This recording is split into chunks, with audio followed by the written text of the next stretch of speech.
मेरे प्यारे भाई बहनों, स्वागत है आप सभी लोग के फिजिक्स के 10 ऐसे वायरल प्रश्न में जो आप लोग के लिए बोर्ड एग्जाम के लिए बहुत ही इंपॉर्टेंट है। और आप लोगों को इन सारे प्रश्नों को याद नहीं करना है, बस आप लोगों को यह पूरा क्लास देखना है। ए टू जेड क्लास, मतलब ए टू जेड आप लोग के क्वेश्चन जो है आप लोग के दिल दिमाग में आप लोग एकदम छप जाएंगे। बस आप लोग को यह क्लास देखना है। और आप लोग के लिए एक प्यारा सा मोटिवेशनल लाइनें सुनिएगा कि बूझी समा भी जल सकती है, तूफानों से कश्ती भी निकल सकती है। ठीक है ना, बूझी समा भी जल सकती है, तूफानों से कश्ती भी निकल सकती है। होके न मायूस अपने इरादे बदलिए। ठीक है ना, होके मायूस न अपने इरादे को बदलिए, क्योंकि आपकी भी किस्मत कभी भी बदल सकती है।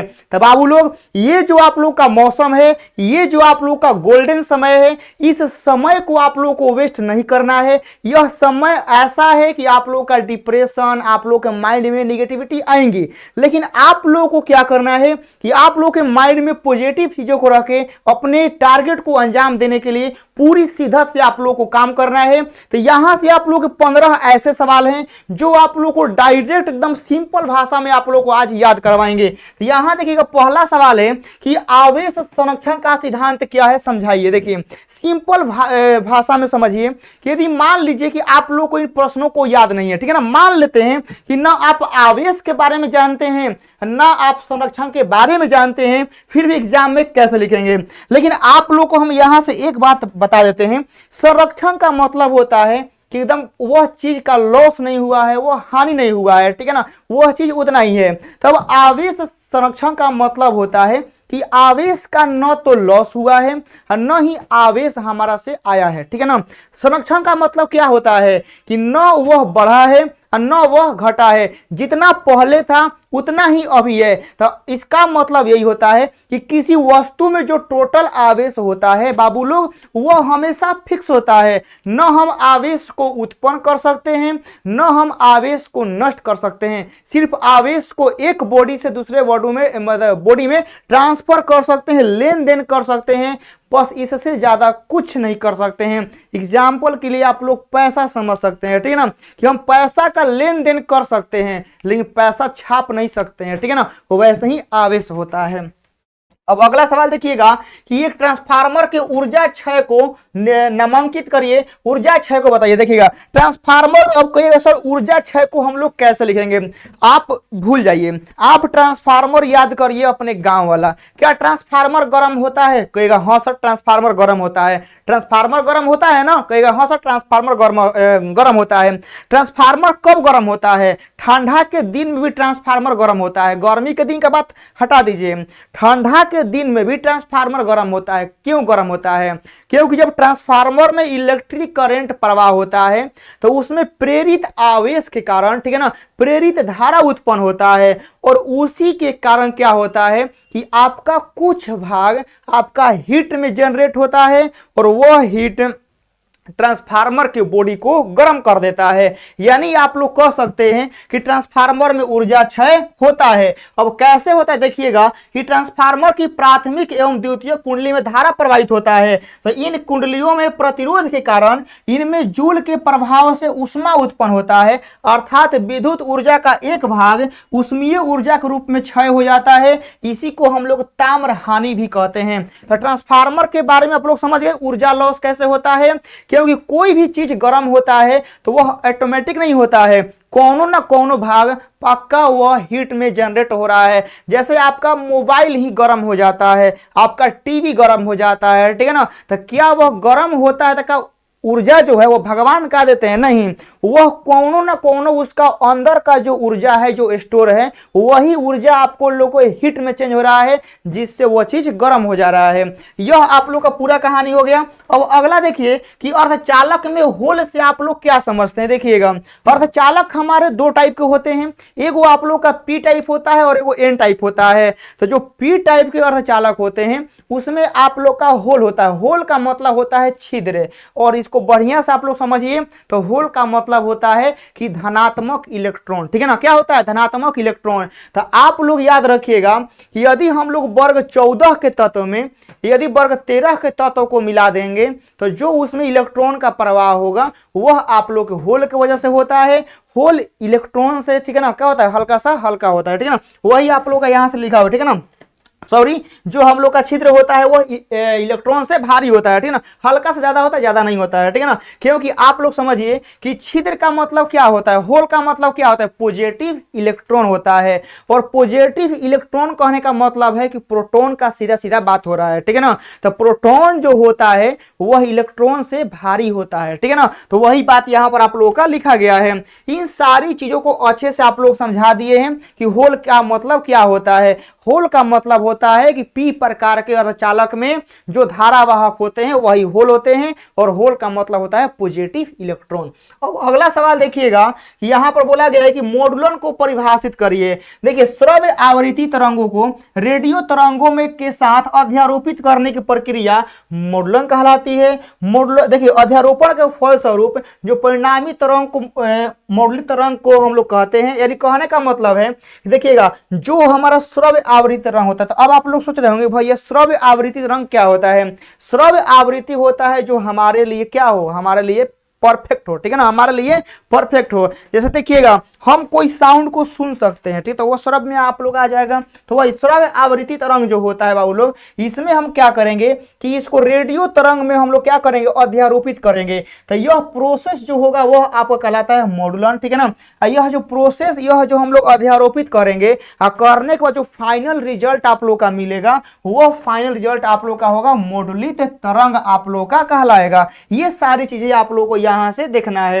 अब यहां देखिए, अगला यहां पर आता है कि यदि आप लोग पूरा हमारा इसी तरह का पूरा सब्जेक्टिव, पूरा ऑब्जेक्टिव, पूरा क्वेश्चन नंबर यह आप लोग को हमारा लेना है।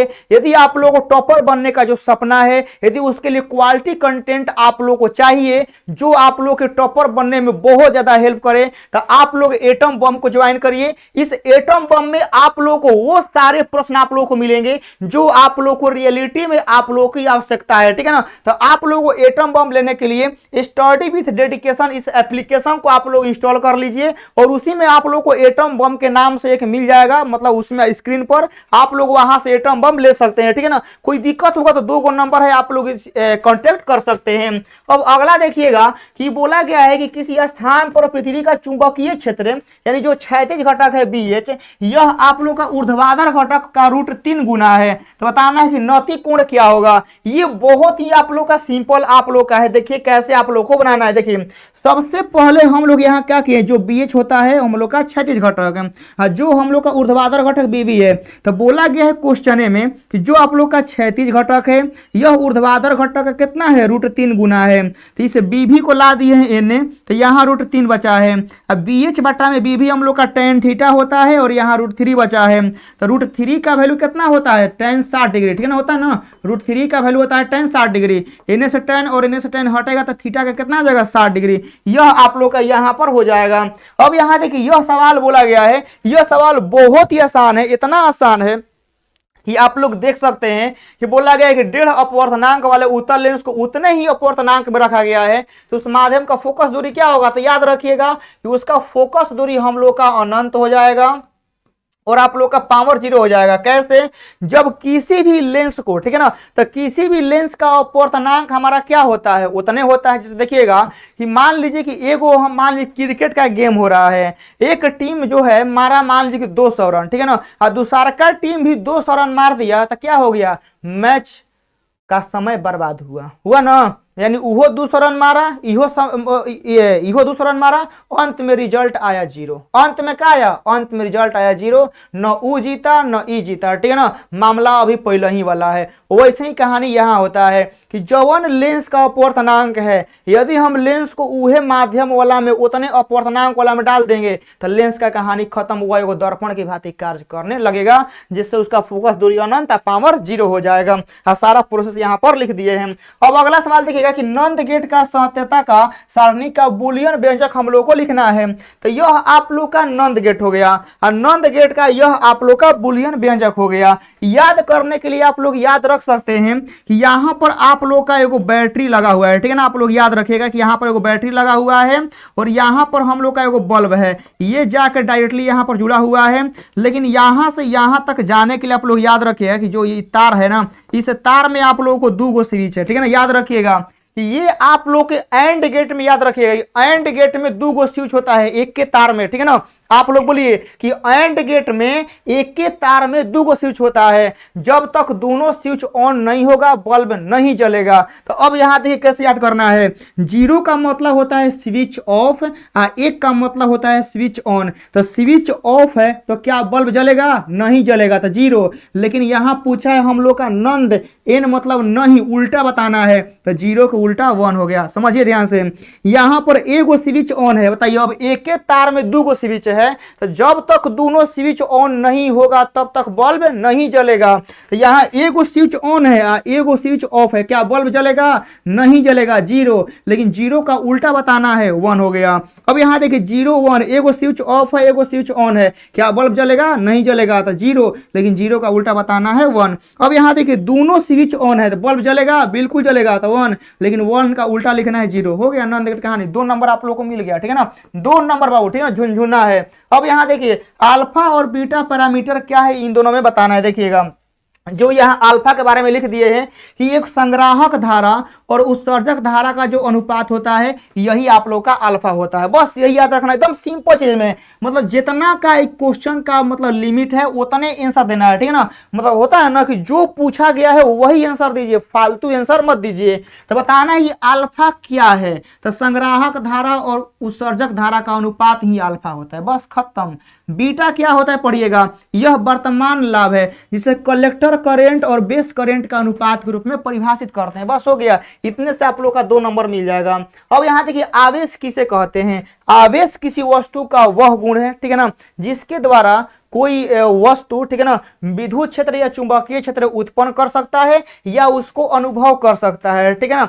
जैसे बाबू लोग देखिएगा कि कहने का मतलब है कि आप लोग पेट्रोल को देखे होंगे, ठीक है ना, पेट्रोल को जरूरत पड़ेगा, चाहे आप लोग देखिएगा कि से कोई लकड़ी होता है, ठीक है ना, लकड़ी होता है, चाहे कोई चीज होता है, तो कोई चीज महसूस भी कर सकता है और जरूरत पड़ने पर वह खुद उत्पन्न कर सकता है, ठीक है ना। ऐसे एक आदमी का एग्जाम्पल दे सकते हैं, ठीक है ना। देखिए मान लीजिए कि जो अच्छा इंसान होता है, ठीक है ना, तो उसको अच्छा इंसान परखने का अनुभव होता है, ठीक है ना, कि यह अच्छा इंसान होता है। वैसे ही जो आवेश होता है ना, तो यदि किसी वस्तु पर आवेश है तो वह दूसरे वस्तु के संपर्क में जाएगा, ठीक है ना, तो वह पता कर लेगा कि उस पर आवेश है कि नहीं है। नहीं तो यह क्या करेगा, चुंबकीय क्षेत्र या विद्युतीय क्षेत्र उत्पन्न करने का इसके पास कैपेसिटी होता है। तो आवेश यही होता है मेन रूप से। और सबसे मेन बात याद रखिएगा कि आवेश को हम लोग देख नहीं सकते। जैसे देखिएगा हमारे अंदर ईमानदारी है, सच्चाई है, क्या आप लोग को दिखाई दे रहा है? नहीं, आप लोग अनुभव कर रहे हैं, महसूस कर रहे हैं, ठीक है ना, लेकिन दिखाई नहीं दे रहा, हमारे कपार पर नहीं लिखा है, ठीक है ना,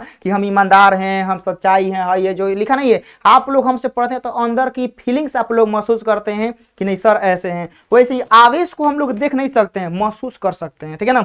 अब यहाँ देखिएगा 9 हो गया 10। परावैद्युत पदार्थ क्या होता है, तो कुछ कुचालक पदार्थों पर विद्युत क्षेत्र आरोपित करने पर उनके पृष्ठों पर प्रेरित आवेश उत्पन्न हो जाते हैं, तो इन पदार्थों को परावैद्युत पदार्थ कहते हैं। जैसे हवा हो जाएगा, अवरक, कुचालक तेल, पूरित कागज हम लोग का हो जाएगा। ये सारे आप लोग को यहाँ पर आ गए हैं। अब आप लोग यह पूरा एटम बम में आप लोग को ऐसे ही पूरा सब्जेक्टिव क्वेश्चन, उसका आंसर, वह 1 नंबर या 2 नंबर या पूरा आप लोग का प्रिंट आउटेबल पीडीएफ में आप लोगों को मिल जाएगा, ताकि आप लोग तैयारी आप लोग अच्छे से कर पाएं। समय कम है, आप लोग बस यही कम समय में आप लोगों को ज्यादा स्कोर करना होगा। चलिएगा मिलते हैं नेक्स्ट क्लास में। आप लोग इस क्लास को कैसा लगा आप लोग कमेंट जरूर करिएगा, आपके कमेंट का मुझे इंतजार रहेगा। एक बार जरूर आप लोग कमेंट जरूर करेंगे कि पूरे क्वेश्चन आप लोग को याद हुआ कि नहीं हुआ, ठीक है ना। बिल्कुल आप लोग यहाँ से कमेंट करके जाना है और आप लोग को इस क्लास को पूरा एकदम जोरों शोरों से शेयर करना है। है